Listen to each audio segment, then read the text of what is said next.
before before ukushona kwababa 2020 our grandmother passed away, umama kababa. Then we had to go ukuthi siye Eastern Cape siyongcwaba ugogo. Then ubaba had a problem ukuthi thina mina nobhuti wami asimnakekeli, we are not looking after him. And then mina ngambuza ukuthi sikunakekela kanjani, meanwhile nawe you couldn't do anything for us. She played a role. Anokuthi my sister, is it very important kuyifuneka lokhu ukuthi isenzeni? No. It's not, but yeah, the way she made it ukuthi abantu they must know, because she even said in details ukuthi my certain cousin bought 1, 2, 3 much kuningi. Like I felt ukuthi why me? I thought ukuthi I was strong, but ekugcineni ngibonile ukuthi kunzima. In a matter yokuthi inga-affecte ngale ndlela yokuthi I am trying ukuphila but kunzima.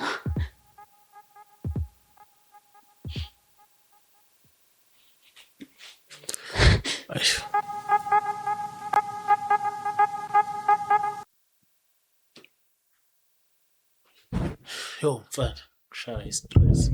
Ngithi ngizoqala i-episode but ngiyabona istress singibambile. Endlini kuphele yonke into, kuphele ushukela, imoto iphele ipetrol, ingane angazi ukuthi ngizoyinika imali yokukhera ngizoyithatha phi. Isimo siyabheda ndoda, umuntu uzohola nini la? Yo. Yeah, life doesn't wait for payday. That's why Jojo Finance offers fast, affordable short-term loans from 100 Rand upwards. Mfethu. Userious ngalento? Yeah, you simply provide your ID, latest payslip, and a 3-month bank statement. The approvals are quick, interest rates are low, and it's a simple process. Manje awusho mfana ba-registered singabathemba abantu abanje. Jojo Finance is NCR approved. So now what will happen, a credit assessment will take place to determine your approved credit limit from 100 Rand upwards. The number results will be shared with you before any agreement. So bese batholakala kuphi labantu or mhlawumbe ngakhona ukubafonela? You can visit them on shop number 23, Brown Building, 10 Paul Kroger Street, Mbombela, or call them on 079-875-3876. Ayabona-ke lawa nkalakathi ngiyabafonela. Mfethu ngidinga imali. Welcome to the Derby Show. Of course, I co-piloted them Christmas. You already know I'm doing the best show. Even James knows. Otherwise, on sound and camera, as usual, I got my man James, and on my right, I got my man Ganda. Do one story at the time and one testimony at the time. If you're new to the channel, please subscribe. Press the notification bell as well as join the membership and give thanks and donate our details shown after a disclaimer. Thank you so much to those who are doing that. We highly appreciate it. Thank you for the love and subscribing and liking the episode. Highly appreciate it. Thank you for your support with everything. So thank you. This episode is sponsored by Jojo Finance. Jojo Finance are the financially institute who are registered. They are not mashonisa, so please check them out. Yeah. Otherwise, start alithini ixesha. Yeah. Bashalika Yesu. Ngiyabona namhlanje uhleli kanti wahlala kabuhlungu nje kwenzala. Ngihleli kabuhlungu. Uthi ngihleli kabuhlungu. Uhleli kahle lo ibe. Ayazi kunamadola amade. Hayi, ngiphethe my sister uzosishare istory sakhe namhlanje. Yeah, ezinye istory siyafunda kuzo, ezinye istory ziyasinika kuzwa kufika inyembezi emehlweni, but ekugcineni i-aim yalezo zitori ukuthi zifundise. My sister siyakwamukela and please greet the viewers and usho ukuthi ubani bese singena esitorini sakho sanamhlanje. Sanibonani, igama lami uThandiswa Simelani. Oh, okay, siyabonga kakhulu my sister. Uphuma kuphi, ukhulele kuphi? Originally I'm from Eastern Cape, Estekspruit, and then ngakhulela la eJoburg. Oh, okay. Yes. Sicela singene odabeni namhlanje story sakho then siqhubeke. Oh, okay. Into engilethe lana, it's regarding istory ska baba. Ngishonele ubaba ngo-April. This year. Yes, this year. 28 sika April. This year. So, yeah. Yinto engilethe la ekhaya. Ukuthi ngizo I don't know no bengizothi I need advice or ngidinga usizo kahle regarding into enzekile, especially if Ibara could assist me regarding indaba ye footage. Ngesiqale phansi ukhula kanjani izinto kanjalo nje from the beginning. Okay. Mina ngikhuliswe umama nobaba. I was born lana eJohannesburg, eBara, ngakhulela eTarfantein. Yes, and then ngikhuliswa uye umama nobaba until ubaba nomama baze bagcine bahlukana. But before bahlukana, we encountered a lot of abuse from ubaba. And then ubaba begingatreat umama kahle. In a way yokuthi became abuser in all ways, emotionally, physically, mentally, financially. Yes. So until ke umama azagcine decide ukuthi uyahlukana nobaba. And ubaba the way begingakhona make us abuser, like if ushaya umama endlini, we would feel that singabantwana sikhula. And igcine leyo nto leyo ingenzela mina as the umntana wabo omdala, ingenzela inzondo towards ubaba. Because besingana communication no baba at all. Umama unyamezele but kakhulu. Ekuzalweni kwamina until 2000, I think it's 2006 if angicamba man. And lapho bebehlukana ke sebehlukana nje totally ukuthi omunye uyozihlalela nomunye azihlalele. Ubaba, I do have memories ngaye because I do remember ngifunda Rosettenville Primary. I was doing grade 1 at that time. Ngangakayiboni the abuse that we encountered over eminye iminyaka ke. Because I even remember the relationship that we had. He would fetch me from esikolweni ekuseni because he was not working. Umama wayesebenza. Then ubaba would fetch me from school. Afika ngenza sama homework ekuseni. The following day he would take me to school. Angize esikolweni. Until ke umama, but I think at that time bahlukana. When I was doing grade 2 or grade 3, because I remember I went ngayohlala Eastern Cape nogogo, then came back in 2004 ngabuya la eJoburg ngazohlala lana. That's when all the abuse ngaqala ukuyibona lapho ubaba ahlukumeza umama. He wouldn't buy anything endlini, food, whatever. Umama beke uye uthenga yonke leyo nto leyo. To a point yokuthi we would stay under one roof no baba while bezovuka the following day baye court for maintenance. Then it continued, Booty. It continued because I even remember this encounter when it happened. Ubaba broke up no mama. Left us. Ene boku umuntu ohlukana no mama for 6 months, come back, 6 months, come back, 6 months, come back. So kuleyo nyaka loyo Mama was very sick. Umama wayegula, agula but agula to a point yokuthi ngangithi mangibuya esikolweni I would have to come back ngizonakekela umama because umama akekho right. We didn't have anything to eat at home. Agula umama ngibona ukuthi anytime kungathiwa maybe uyashiya.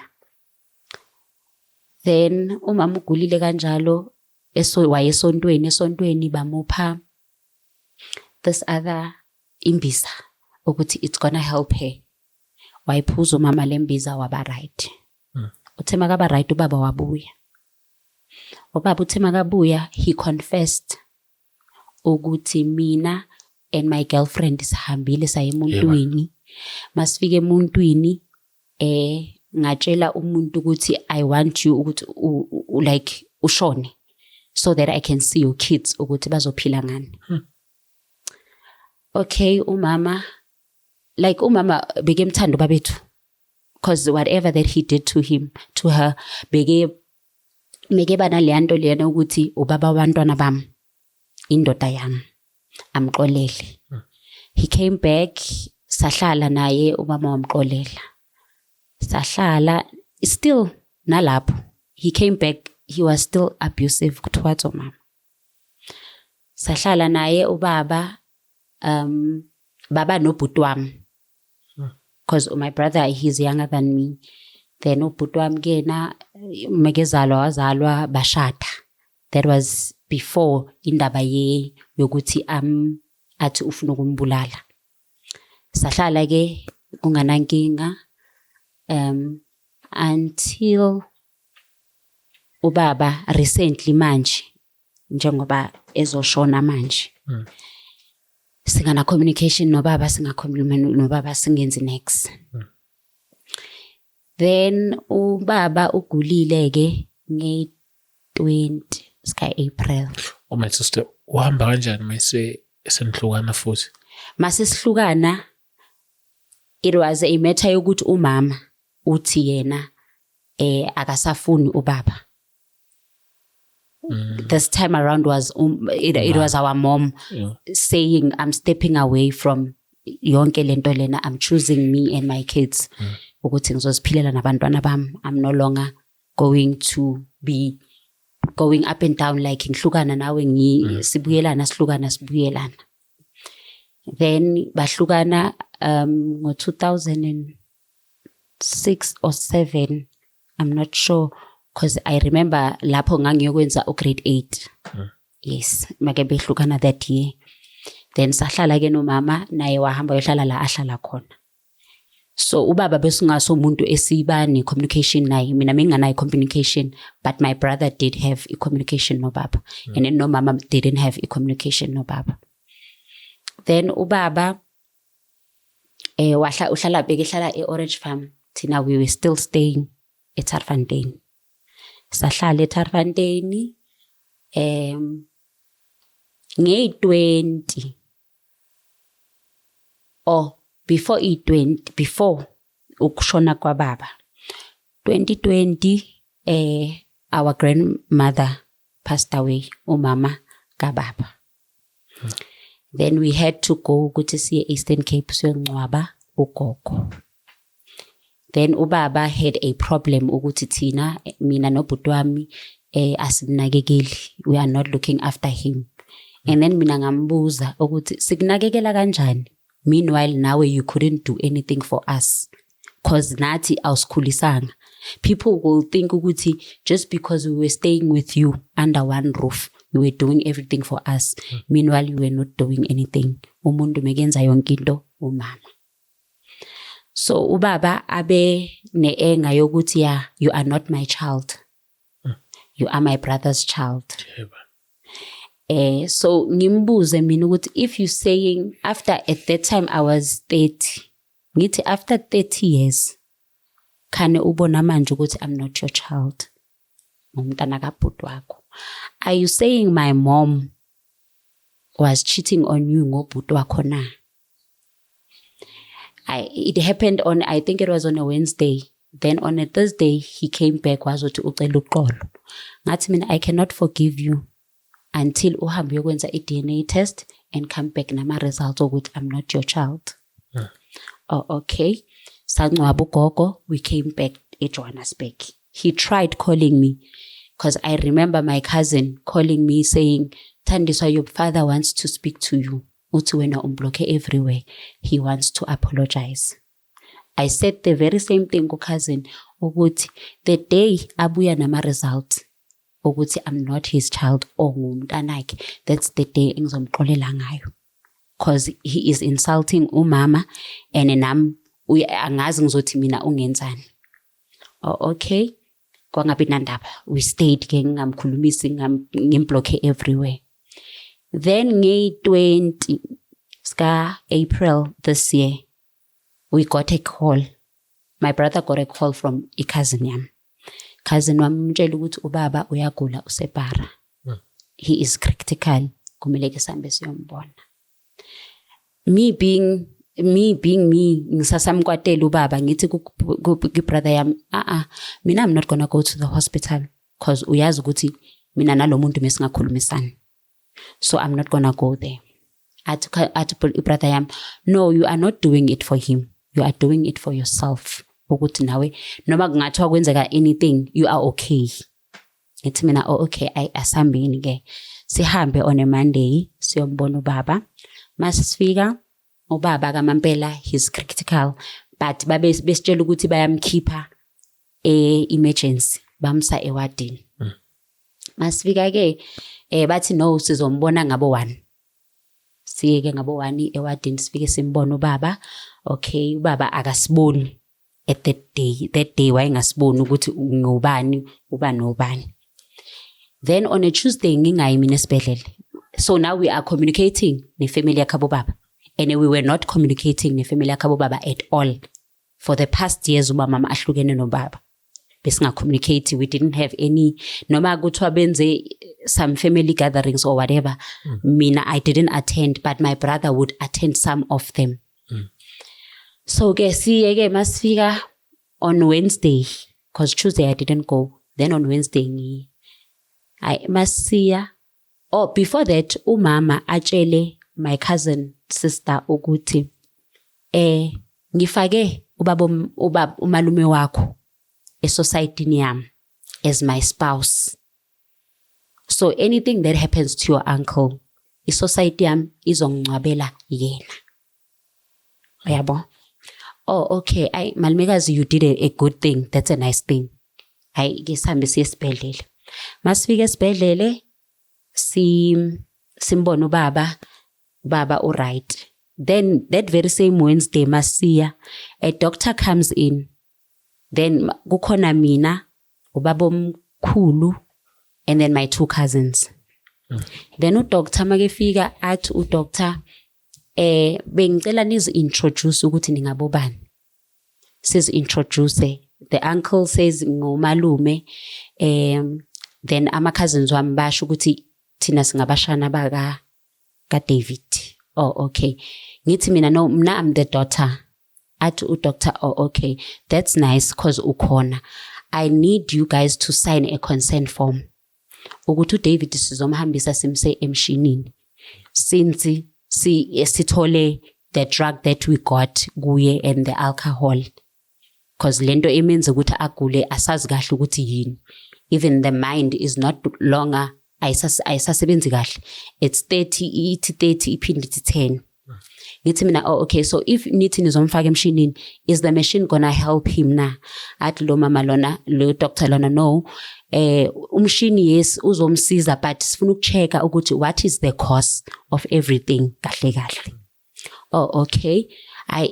Kungabikho kulabantu enginabo bonke badala kunami, kungabikho othi no, let me sign the consent form. Ngiyisayine mina consent form.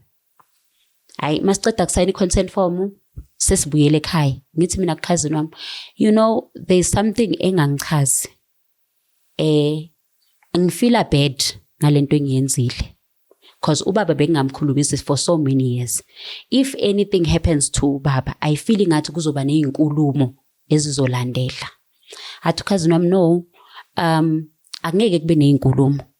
Wena all you can do into engiproud ngayo ngawe it's that after so many years ningakhulumisana nobaba wakho ukwazile ukuthi uzoba la naye.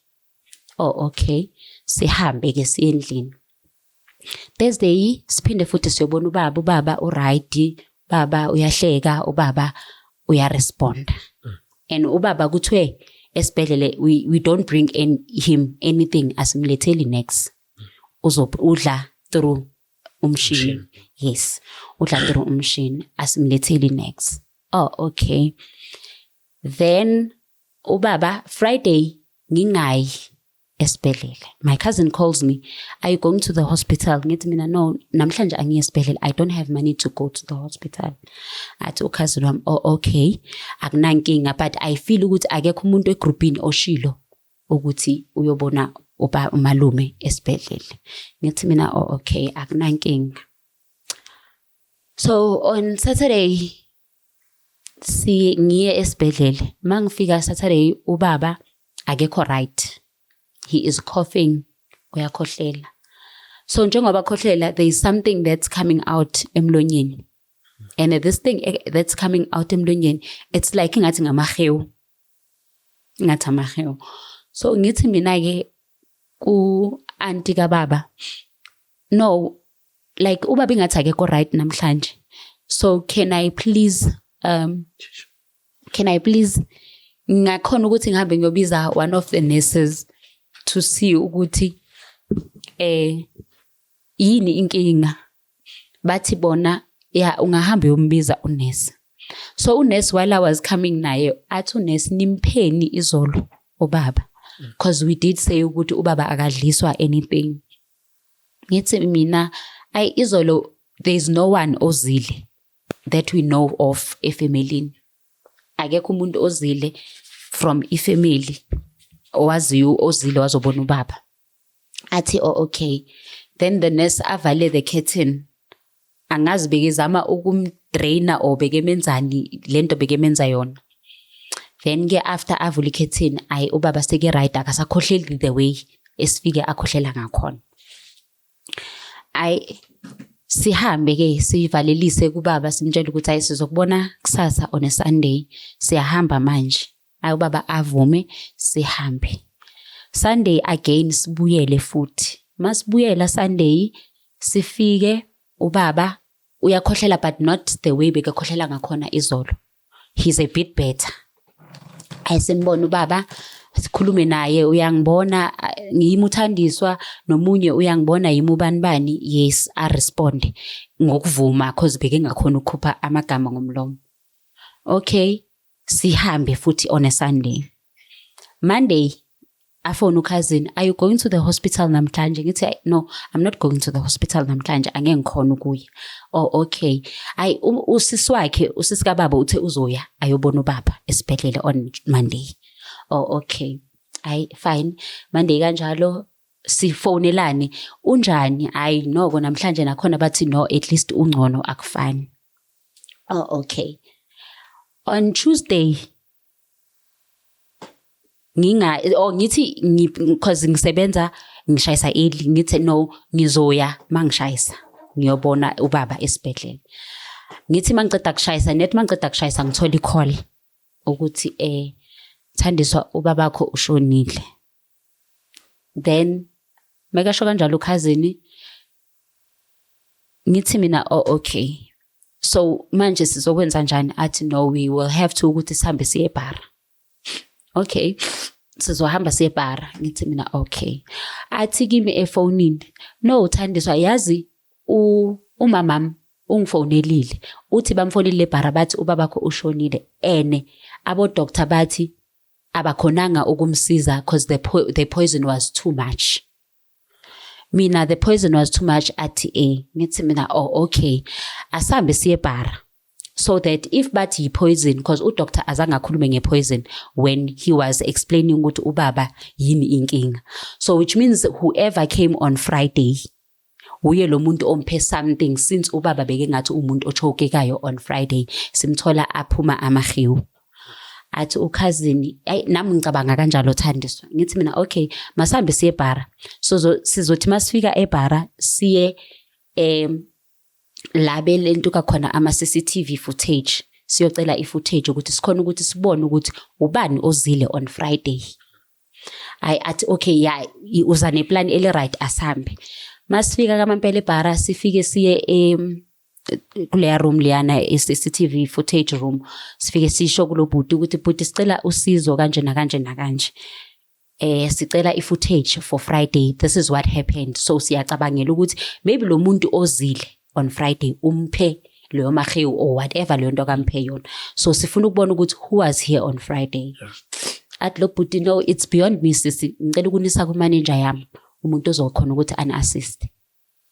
Lo bhuti asithathe kaMampela asise in this other room masifika asho lo bhuti ukuthi ayi bathi bacela usizo ngendaba ye footage kwenzeke so athi lo sisi lento niyifunayo it's gonna be a bit difficult kuzomela ukuthi manje nihambe nithi nifuna i-postmortem so that ukuthi bakhona ukuthi ba-check ukuthi yini inkinga, then ke khane singanikhumulela i-footage. Oh okay sis athi lo sisi but now ngizonikhulula nihambe niye ku-Metron from iward la ubaba bekeleli khona so that uMetron akhona ukuthi nikhulume noMetron. Oh okay sihambe bhuti masifika kaMampela uMetron sifike masifika khona boMetron abayi5 sikhulume nalabo uMetron masikhulume nalabo uMetron laba sikhulume the story list esikhulunywe nguAunty efonini when she was calling umntanakhe ukuthi abo doctor bathi they couldn't help ubaba because the poison was too much, so abakhonanga kumsiza ubaba. Oh okay athi uMetron so do you know ukuthi even if singanibonisa footage this is gonna cause a conflict efamilini. Ngithi mina no as a daughter ngifuna ukuthola iclosure ukuthi who came on Friday and who gave him ukudla meanwhile kwaziwa ukuthi akaphiwa ukudla uzidlela ngomshini. Athi uMetron oh okay ithi silinde uAunty afike. uAunty makafika uAunty akasayazi indaba yepoison. Sakathi uAunty kumi nokhazini into yenu indaba yepoison yakho nekhazini yakho indaba yepoison. Mina I know nothing about ipoison.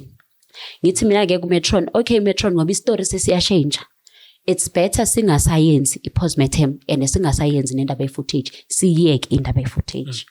Athi uMetron oh okay sisi I understand but at the end of the day vele bezokhoza ne problem efamily and bekuzomela ukuthi nihambe niyovula icase because manje mani senza kanjalo nizofuna footage sokungathi iyimeda leyo nto leyo. Oh okay athi uMetron so nithi nenza njani. Ngithi mina I'm deciding nabo bazosho ukuthi do we continue or asisaqhubeki ngendaba ye postmortem. Bathi nabo no masiyeke indaba ye postmortem. Oh okay kungabi nandaba siphume kuleyo room lelo sihambe siyobona the doctor uDr kababa. Masifika athi doctor ngizwa kuthiwa nithi nifuna i-postmortem, do you really want i-postmortem? Na ngithi mina no doctor after sikhulumile nama-Metron no sisi I don't think ukuthi indaba ye-postmortem isizoyidinga because manje sokuney'tori eziningi yabo. Athi doctor yes we tried everything vele ukuthi simsize uDavid but we couldn't help him yabo. Ngibese ngibuza ke mina ukuthi okay doctor because azange sibe sathola i-feedback ye consent form le ngangiyisayinile ukuthi nizomsa emshinini ubaba. What happened? Why did you guys take long ukuthi nimuse emshinini? Athi doctor no it's because of the mind ingqondo kababa beyi ba on off ithi 30 iphinde ithi 10, so besilinde ukuthi at least ibalance maybe if ithi 30 ithi 30 so that we can take him to umshini, if ithi 10 ithi 10, so asikhonanga ukumhambisa, so that's why ke nibona ukuthi namhlanje ushonile.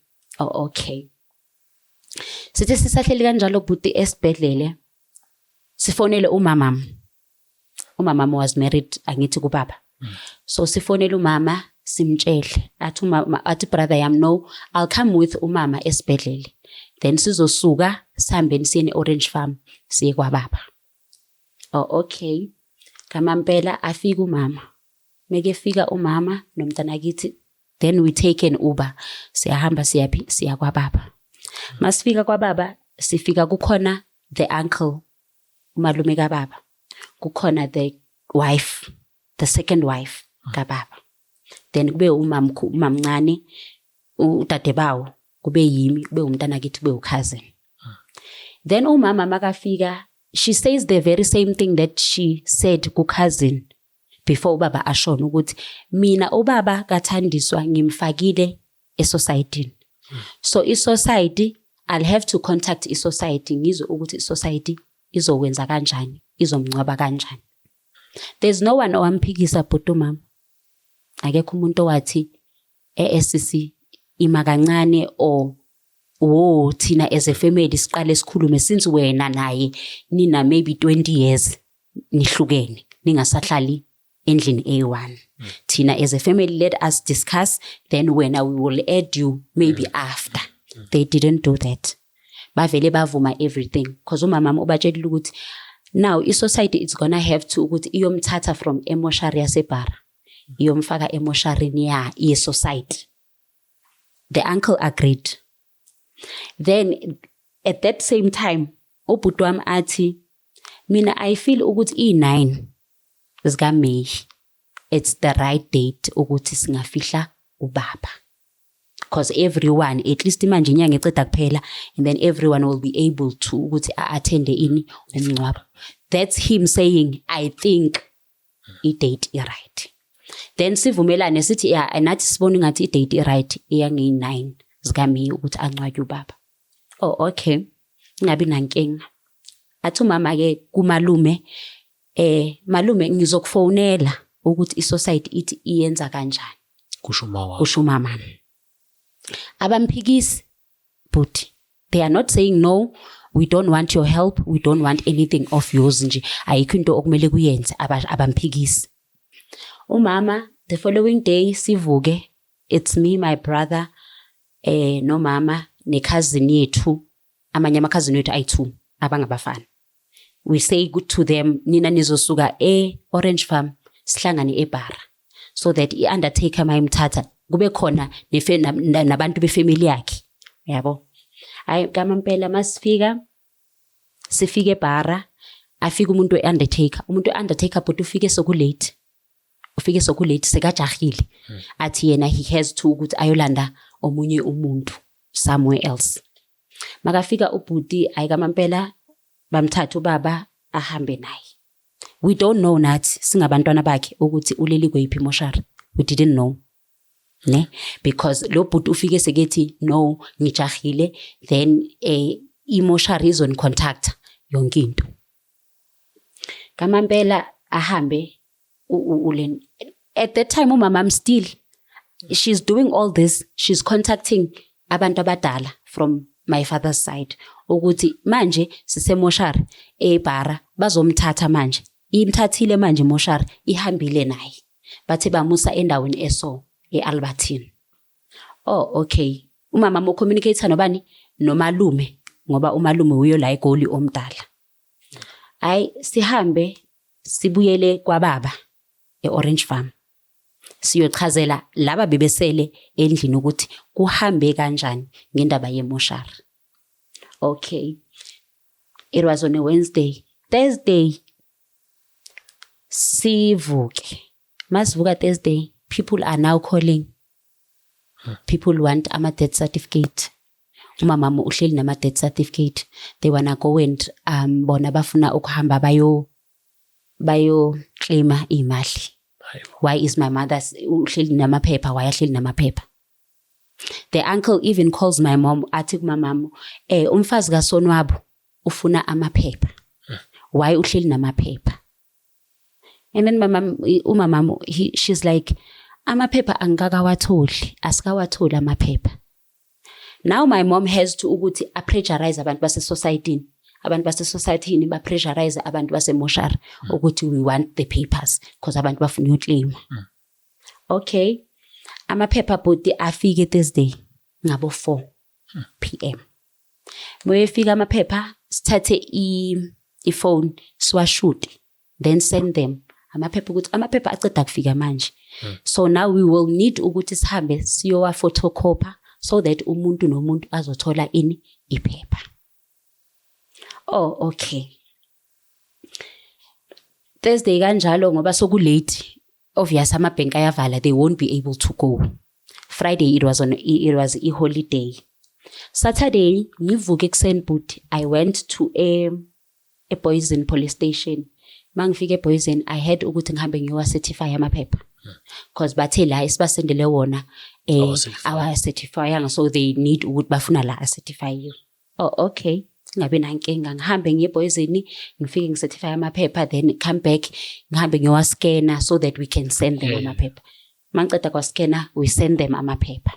That very same Saturday kuzoba meeting ekhabo kwababa. It's gonna be we are going to have a meeting as the whole family, like family yonke siyoba ne meeting. Sihambe ngamampela siye ku meeting. So i-society kamama ifone isho kumama ukuthi awukoloti awushodi nganex, so sizomthatha ubaba siyomncwaba thina as a society. And now into i-society njengoba ihlimeleke ihlale iqale i-discuss ukuthi okay fine simncwaba which date ubaba, sizohlala nge-9.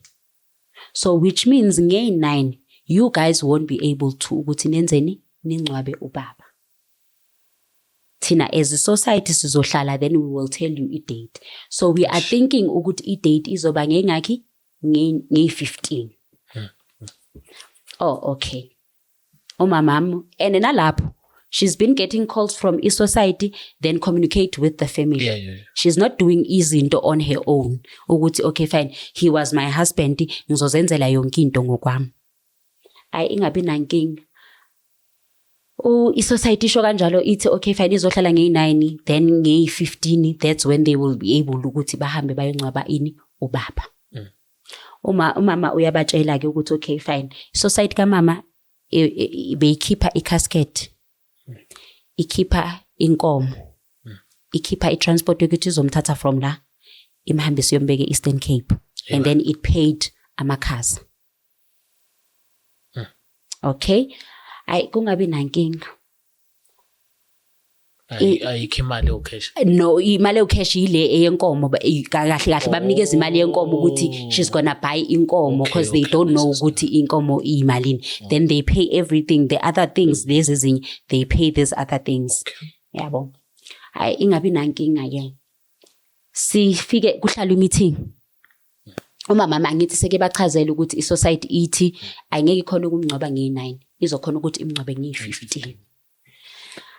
Sihambe siyoba ne-meeting. Makuba ne-meeting, one of my father's cousin kube ne-meeting, then ifamily ithi no, i-date ye-15 it's too far. Bona they cannot wait for i-date ye-15. And ubabam, they were gonna bury ubabam bona, even if my mom was not there. Bebezokhona ukumncwaba umama, even if she was not there, even if she beke ngamfaka nge-society bebezomncwaba bona. Bebezokhona ukuthi yonke into kababa yenzeke. Oh, okay. So one of the cousins ibuzeke ukuthi okay fine. So kube into ukuthi now the family is saying umama uyazenzela. There ayikho society deciding a date. She's the one was decided a date yokuthi ubaba angcwatywe nge-15. And then I even have amanto because I remember the following Saturday, I think yona le 9, when i-society had ukuthi isuke from labe usually bahlala khona beza kwababa bezofaka umthandazo and all. So i-society bayifika, still there was inkulumo. But i-society was there, but they couldn't ask i-society certain questions. Ukuthi okay, so manithi nincwaba kanje, what's happening, nenza njani, you understand? Because my mom yena, yes, mawungena i-society, they tell you imigomo nemilandela ukuthi this is what we do, thina sisebenza kanje, this is how we do it. Yabo. So bangabuzi anything, but still they continued. Because that very same week they had a meeting, bona, A9, weekend A9, where they were speaking ukuthi umama abamfuni. Because no baba mbeke ngamfuni. They don't know why is she here. Why did she come? Why is she here? Ufunani. Because ubaba beke ngamfuni bebe na 20 years bahlukene no baba. Oh, okay. Then mina ngithema ngizwa leyo nto leyo, I confronted one of my cousins. Ngambuza ukuthi what is it le umama akanenze yona engaka ukuthi ningaze nimzonde ngalendlela. Ubuza mama. Ngibuza i-cousin. Because cousin was on that meeting. So ngambuza ukuthi ngizwa kuthiwa nithi umama animfuni. What did she do to you guys? Ukuze nithi animfuni. Because now unitshelile and it's not that she is doing izinto on her own. She is communicating with you guys ukuthi manje i-society ithi manje kwenze ku 1 2 3 manje kwenze ku 1 2 3. Ayike cousin athi yena she doesn't know anything. But what she heard is that they are asking ukuthi who told us thina as abantwana bakababa ubani ositshelile ukuthi ubaba usesibhedlela. Sure. The very person otshele thina ukuthi ubaba usesibhedlela, which means she's the one ombulele. So our cousin angithi ufonele umntana kithi watshela umntana kithi ukuthi ubabeni uyagula, so we need to go to the hospital. So the family now is saying the cousin that told us ukuthi ubaba uyagula, she's the one olethe inkinga. Sure. And that problem akayilethile, it's me and my mom. Sure. Because mina no mama ubaba mmeke ngasifuni. So we are the problem. Usiletheleni. Why did she bring us? Why did she tell us ukuthi ubaba uyagula? So mina ngambuza ngithi okay fine. If nithi why sitsheliwe, which means noma sekeshonile mina ngeke nisitshele. Ngababuza ngiyaphinde ngiyasho ngithi even nale umama akayenzile, she is doing it for us. Asisebenzi mina nomntana kithi. Asisebenzi imisebenzi right. So umfake society thinking of us ukuthi kusasa makungathiwa ushonile ubaba, obviously you guys are going to say thina si contributor in. Nizobuza ukuthi si contributor in, then masithi thina we not contributing anything, it will be akhona futhi you guys will be speaking again. Then ke sahamba but sayongcwaba. I-society did everything.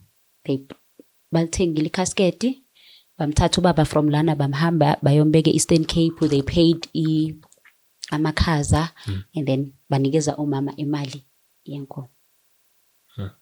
On top of that umama bekethi okay fine guys, mina ngisayogqoka izila. Umama uyazila. Yes, umama uyazila. So mama had ukuthi azile, angithi since beke ngumfazi wokuqala and naye as umuntu wesintu wathi I wanna fulfill leyanto leyana ngidlulise since bokuyindoda yami ukuthi mina ngizokhona ukuthi ngibe right. Sorry miss.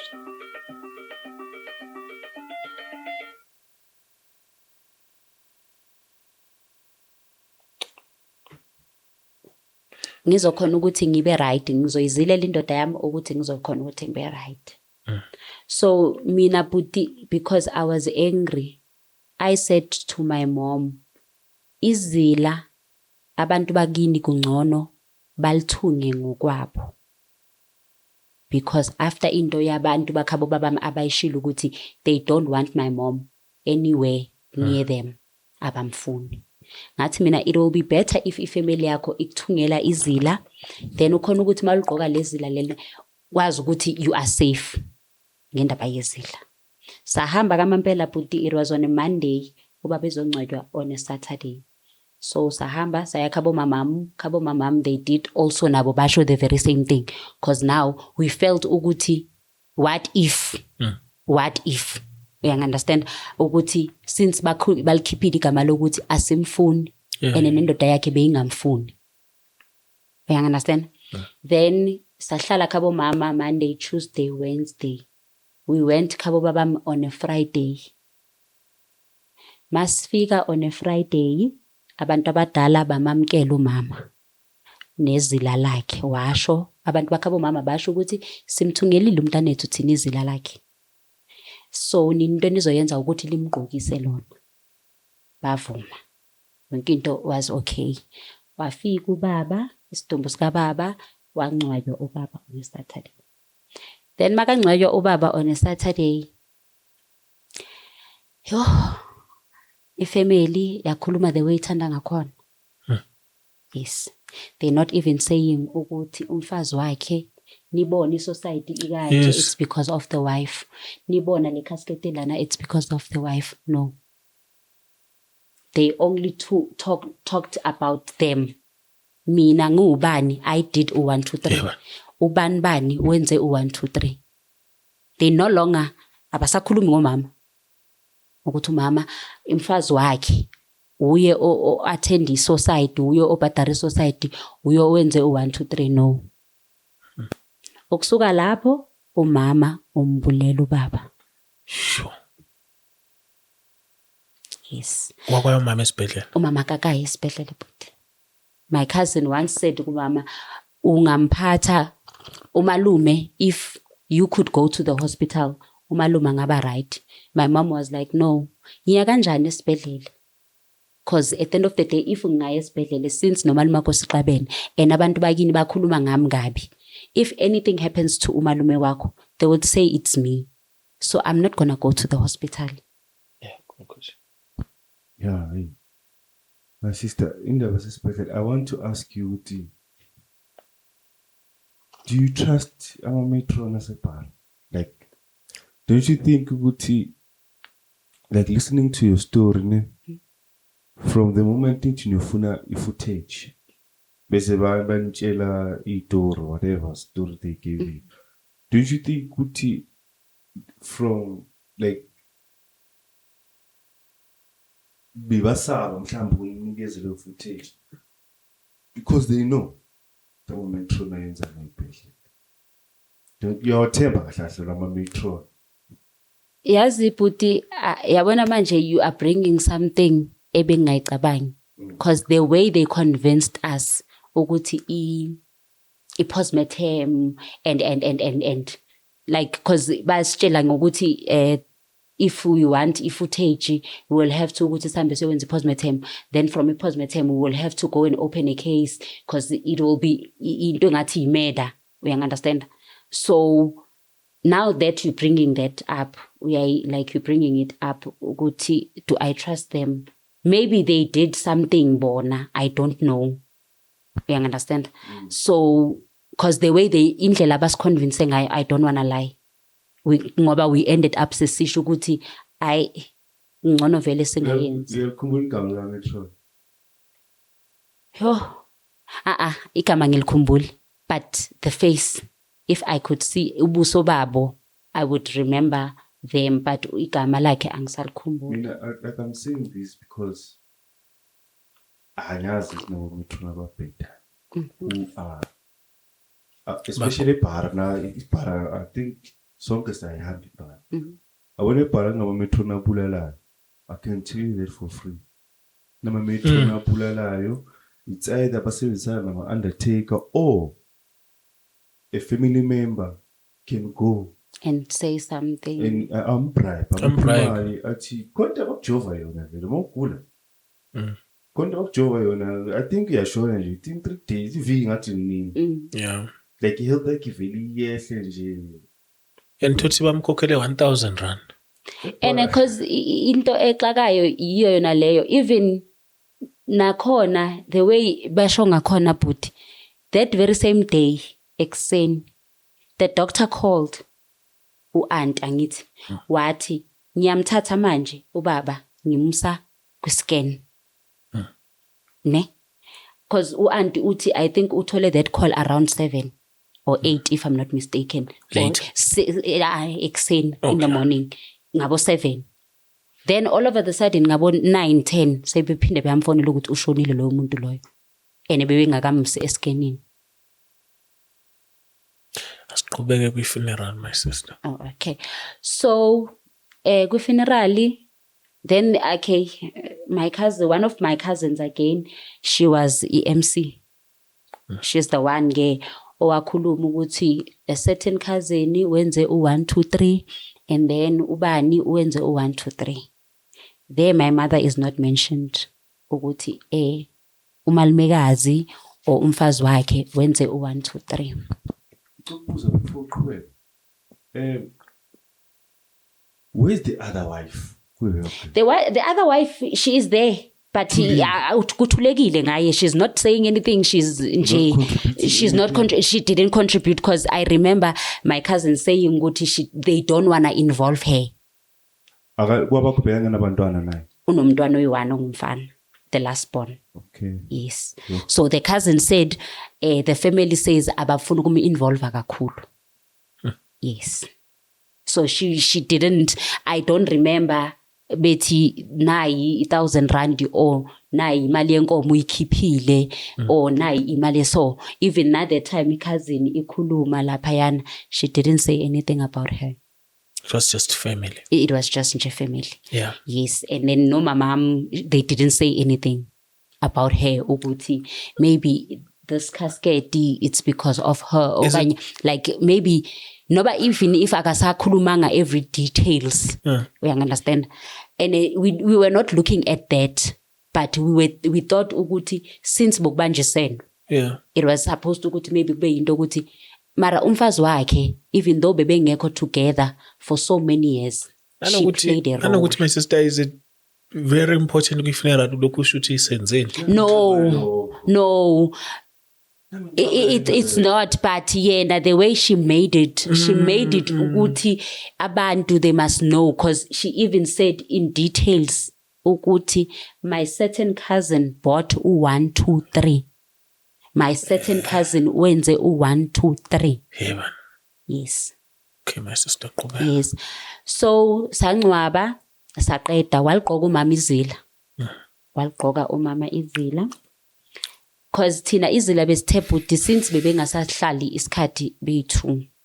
Kungcono aliqoke on a Saturday, then on a Sunday alikhumule, because that's possible. Ukuthi ungaliqoka namhlanje kusasa olikhumule. So they had an issue ke abantu abadala ukuthi no, we cannot do that. Kungcono aliqoke for a month, then come back azolikhumula. Sahamba ke sayongcwaba bhuti sabuya. Masibuya ukuyongcwaba ubaba sahlala. I got calls because I was not okay. Bengekho right. I was not okay. Bengakhona ukulala.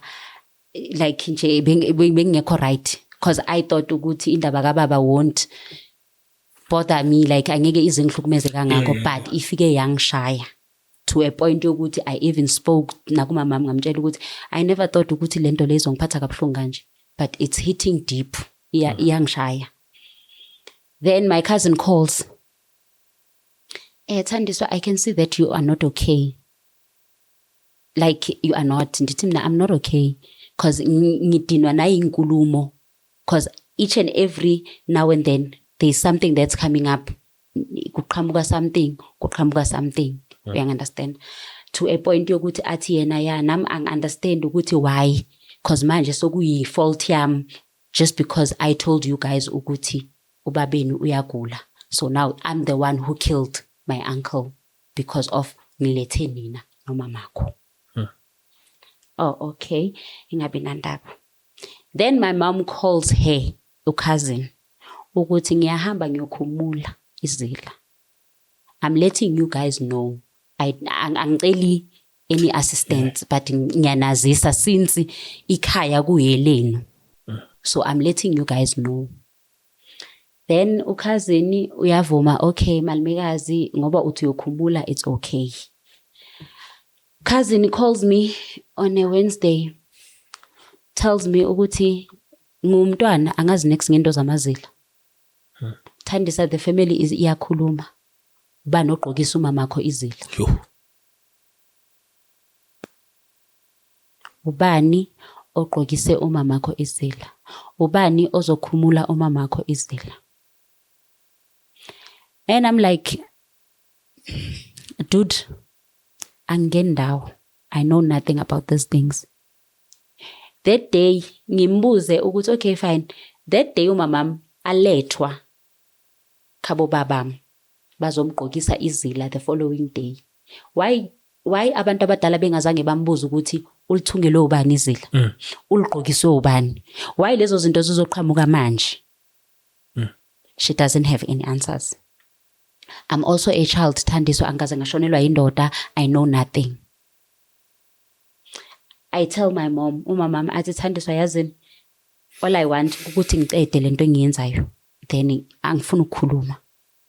And I'm like, mama lento iyangihlukumeza. It's because every time they call me, abakufonela umntana kithi ongumfana, they always call me ukuthi so manje njengoba ezokwenza kanje uzokwenzelwa ubani. Okay, we call ubaba omkhulu ose Cape Town. Simtshela ukuthi umama uyokhulumula izila. So we need your assistant ukuthi uzosinceda na. He didn't hesitate. Umkhulu wami wathi umkhulu, I am going to go Eastern Cape and go and prepare things for your mom. I'll be there for nina. Ningabantwana bakabhuti wami. I am gonna try by all means. Ngiyanazi ukuthi nihlukumezekile. I am gonna try by all means ukuthi umamakho alikhumula izila aqede ngayo yonke lento le. Hayi sihambe, it was on a Wednesday ezokhumula ku weekend ya before i-16th ka June. Sihambe ke masifi. Before that bafone batshele ubaba omkhulu ukuthi that person njengoba aza lapha ekhaya, she mustn't come ezirumini zethu. Angangeni emarumini wethu, aphelele endlini kamamazala wakhe. In the other side of the house angayi. She mustn't go there. Angayi ku the other side of the rooms, ahlale kule room le ekagogo wethu. Okay, akunankinga. Sihambe nomama sifike but Chris masifika, there were those ladies bebegqokisa umama vele abomakoti abadala basekhaya bakhona, they are preparing everything. Then we go to the shop no baba omkhulu. Baba omkhulu tells me everything. Thandiswa umamakho, she's the one abathi ubulele ubabakho. Kanjani? Yes, she's the one ohambile wayebhara on a Friday. Wayomupha whatever le abamphe yona ubabakho ebhara. Kanjani? Umama uyasebenza. She was at work. Uye nini ebhara? No, she's the one obulele ubabakho. So but Chris into engilethelana angazi, do you know when you are looking for answers but ungazi ukuthi uzowathola phi? Because manje it Can I ask you? I know you want the footage. No, akubhaliswa. There is no book, ayikho incwadi. But now we thought ukuthi since ngithi ibhara maying assist this footage just to clear my mom's name negama lami. Because now ababulali bakababam, it's me and my mom. But don't you think like cut like always what cut her off? Yazi bhuti, the thing is labantu laba njengoba ngishilo Chris besingabakhulumisi, besingana relationship nabo. We had nothing to do with them. But now into engizama ukuyisho but Chris, they've been saying things about my mom. Sithulile. You understand? They've been saying umama uyathakatha, umamamu, you understand? Mamamu this, mamam that. Njengoba ngisho ngithi ngigcine sengibabuza ukuthi what did she do to you guys? Yini lengaka enimbangisa yona? Yini lengaka akanenze yona? Because you know when my sister the danger in these things ukuthi even with any proof, they know she didn't do it. That's the thing. You see, on this one, it's bad because even if you can give them a proof, your mama will be still a bad person. They just don't like you guys. It got nothing to do with the evidence. They just want something So, to... yeah, that one is just something to spice it up. But, you know, the father side of the family is the evil one. Oh. So what you went through is nothing. The father side, these are where witches stays. They evil and they make sure they abuse you. Hey, bas abuse but Chris, I don't wanna lie.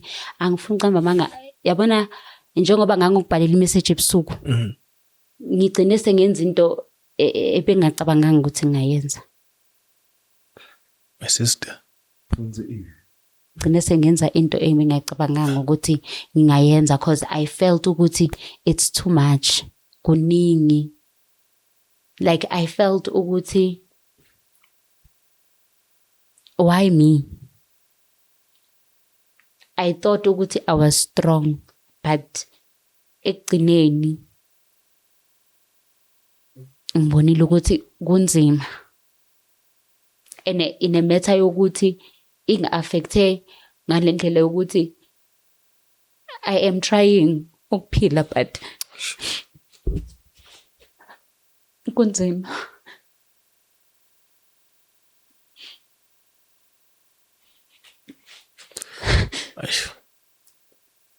As my sister, I get you. You see me now. What you're going through is, I don't know how to explain it, but these people, you will never make them love you. Me, I'm 35 years now. I never talk to my father's side. I don't talk to them. I cut them off. You see? And I'm leaving. Yeah, sometimes when I see them. But these are the people that, as humans, we have to learn to live without them. We have to try to live without these people. And I was warning my brother the other day, I'm saying, stop forcing yourself to these people. Because when you get hurt, I won't be here to help. I was calling him like last week. I'm like, stop asking the approval to these people. They're dangerous. When you die, don't include me. Or when you get hurt, stop the validation thing. These people don't like you. They didn't like my mom. They didn't like my dad. Just stay away from these people. They are okay where they are. We are okay where we are. So to me, my advice is like, let it go.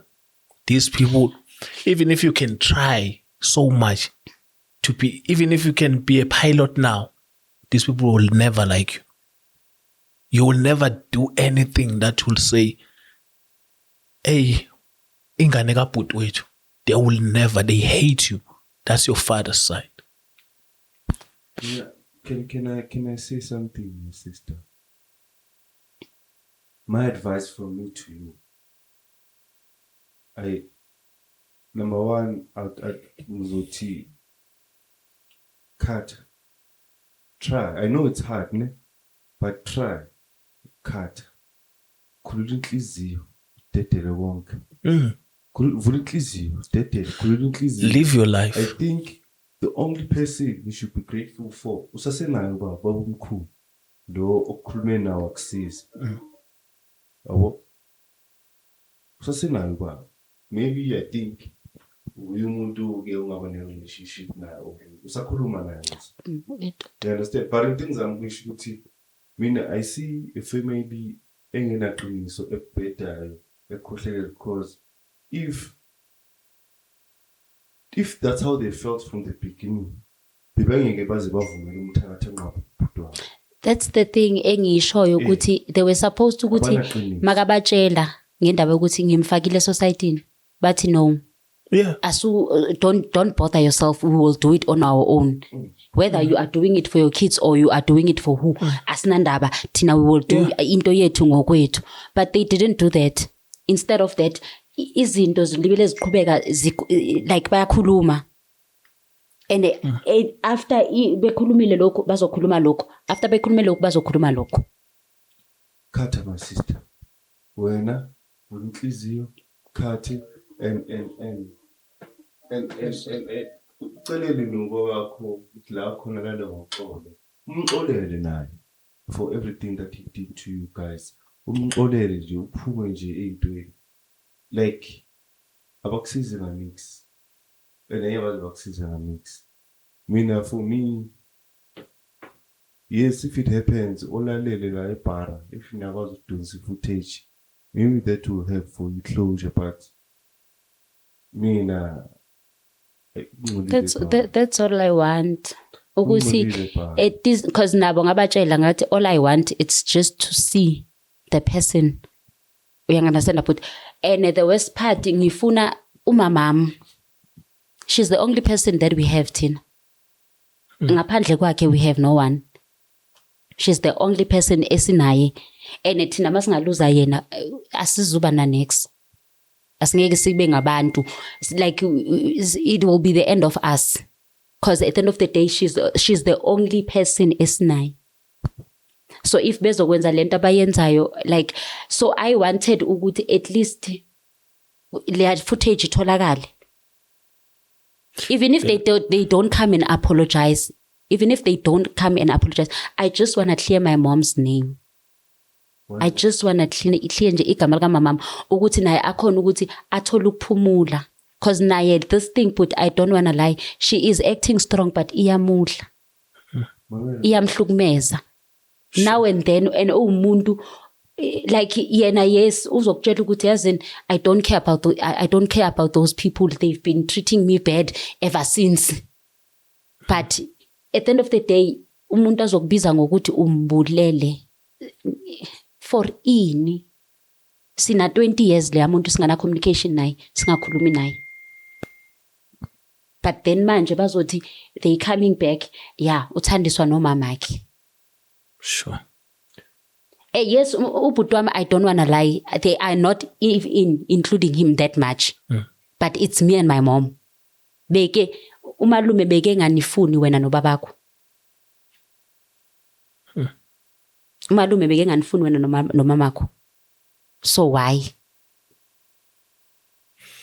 Ilento engisho ngithi at least I-footage yaseBara nabo maybe leyo muntu loyo bazombona.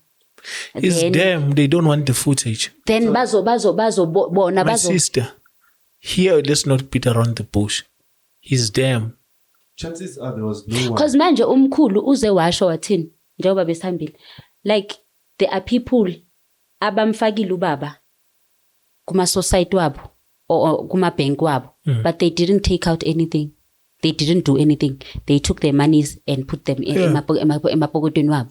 And they are the very same people who are talking abakhuluma kakhulu, yibo laba abangenzanga next.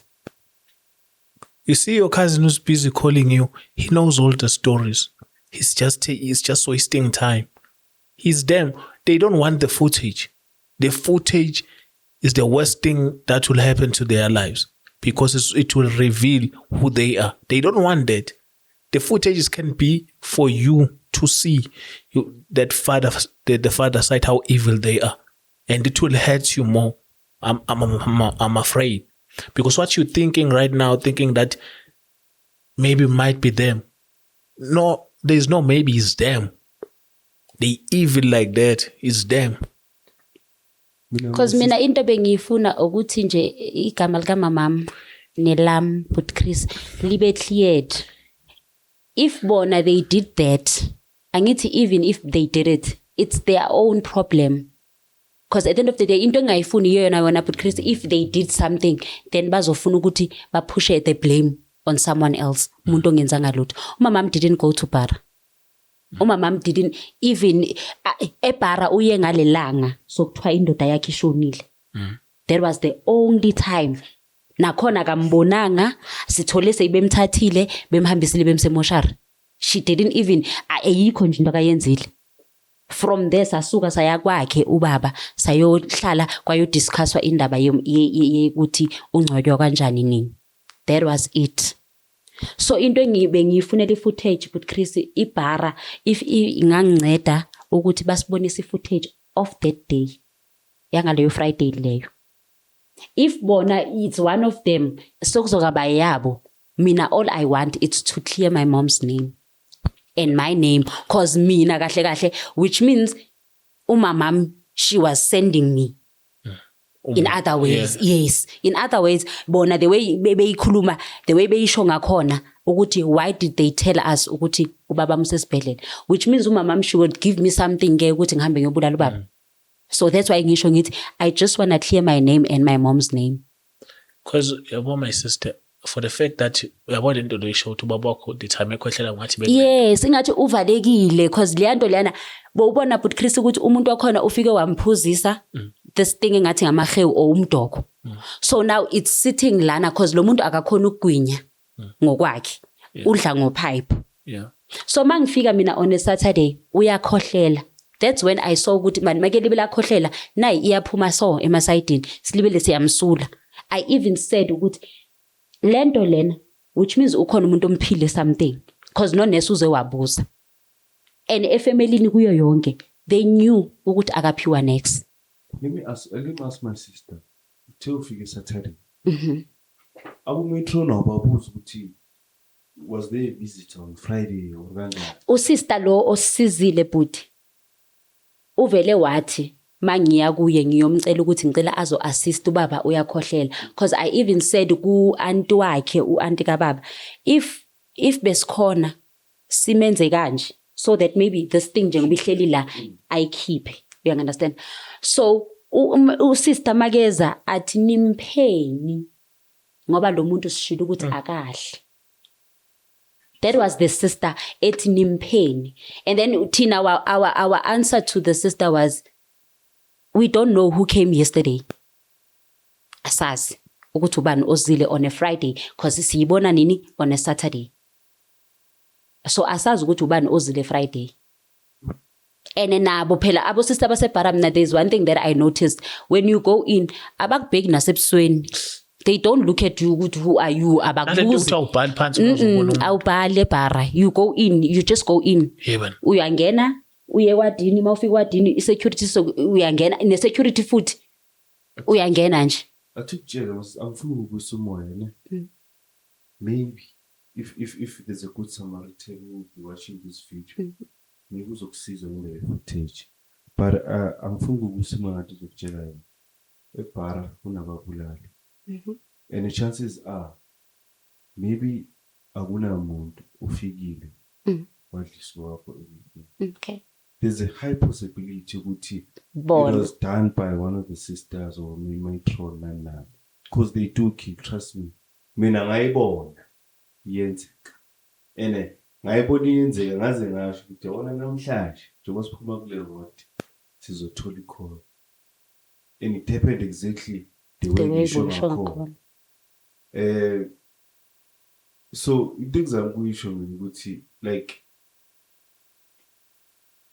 I mean, I want you to look inside. Like,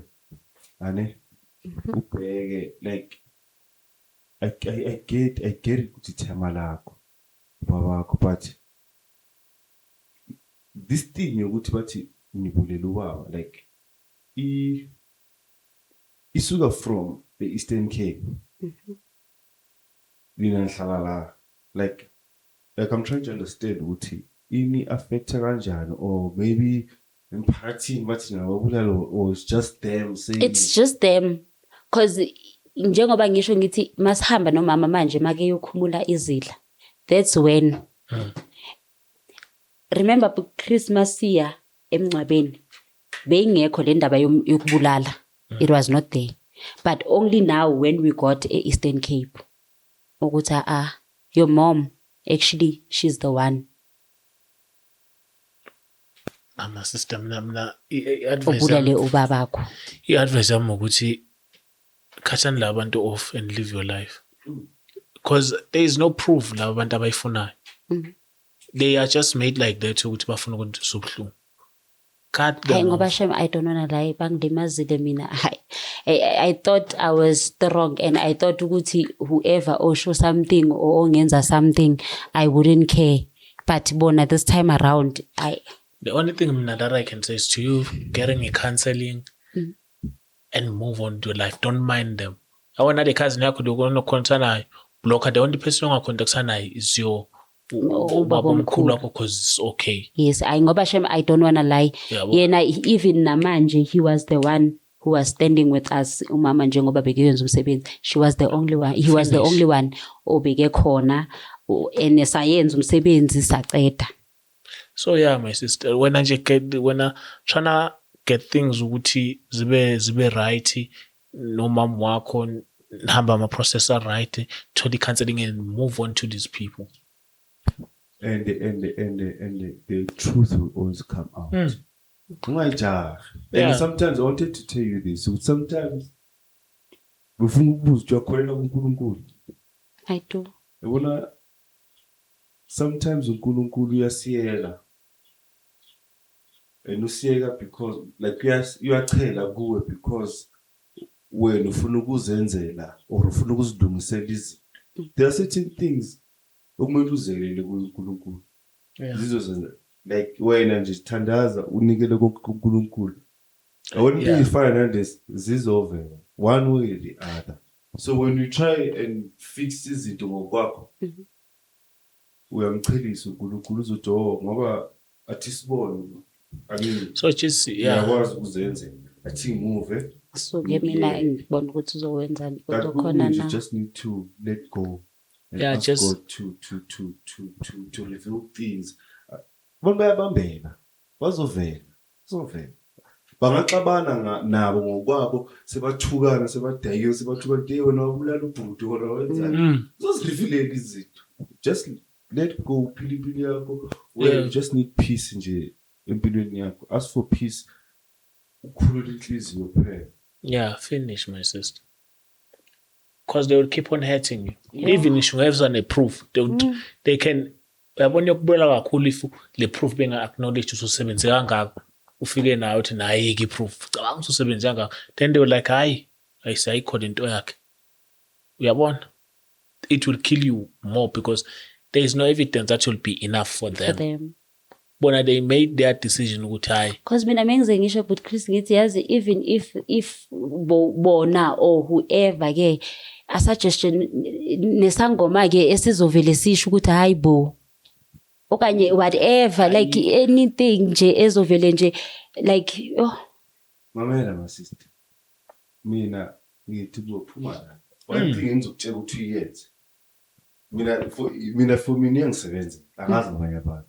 Ana ngibona ukukhuluma and for you coming here might help. Ukukhuluma. But one thing enginoku-advise abantu sometimes when you want to cut abantu off uyaya kubatshela. Khiphe kokusenhlizweni ukumamelana la. Mawukuthi ngicabanga ukuthi baba ngimbulela it's fine. Eyami nani iphelela la. You block them. Phu. yeah Nawe cousin ehlala ifoni block phuma ebantwini. yeah ngoba ngitshela and move. ngoba ngitshela mina my sister mina on my fireside it's been maybe 25 years angazi ngibafonela but I'm living. I don't hate them. I'm just living my life. Because you will never be good enough for them. And again, now I'm giving you more possibilities or more course ways. And you mentioned that they're calling your mom umthakathi. It might happen. I'm not saying it's what happened. Ngenze ukuthi baba kuyo waplanta lento le efamily yakhe. Ukuthi ngihlukene nomama labantwana because of 1 2 3. You understand? So ezinye izinto you just need to let go. Yeah. Because asazi the root cause nomsuka wayo. Ukuthi sukela yabo. That's okay. Yeah. No, my sister. Siyabonga kakhulu ngesikhathi sakho. I think ezwakele and but we wish you all the healing. If kukhona ongathi ungasiza ngecounseling sicela sicontact sizocontact ama ikhona. Uthole necounseling then ube right. Yeah, But I understand what you're looking for. Ngiyabonga. Hey, my sister. Yeah, well, you come to a right person because no, I stopped to look to do right by my father's side. I was like, and my life. Cut And, it off. yeah. And after that, because I don't hate them, I just moved on. Yo, hayi ba mina shema ngifuna ukucamba amanga. Yo. Abangihlukumezile shema. Yabona ngisho ngithi lo nyaka lo if ungaphela ngiphila. Hi, my sister. They want that. Bafuna ukubona usafara. These people, they want to see you suffering. Yo. If you prove them wrong, yabona mangisekhaya abangibikele nokubaleka because Bayakubona nje. yeah, mabengibona bayabaleka because they know this guy never said nothing to us. So the only thing that is going to save them is to run. Hayi bangihlukumezile shema ngifuna ukucamba amanga. Sengigcina nje sengiyolala esibhedlela it's because of ngiyicabanga yonke lento ukuthi ngcono phela easy way out nayi. Yiyo yona le. When I keep on doing your thing, if ufuna umsebenzi, libhekelele umsebenzi, then u-excel ey'ntweni zakho, then live your life. Hayi bangihlukumezile shema angifuna ukungasho. I don't wanna lie. No, my sister. Siyabonga kakhulu ngenxa yesikhathi. Thank you to Jojo Finance for the episode. It's a good dark. We out.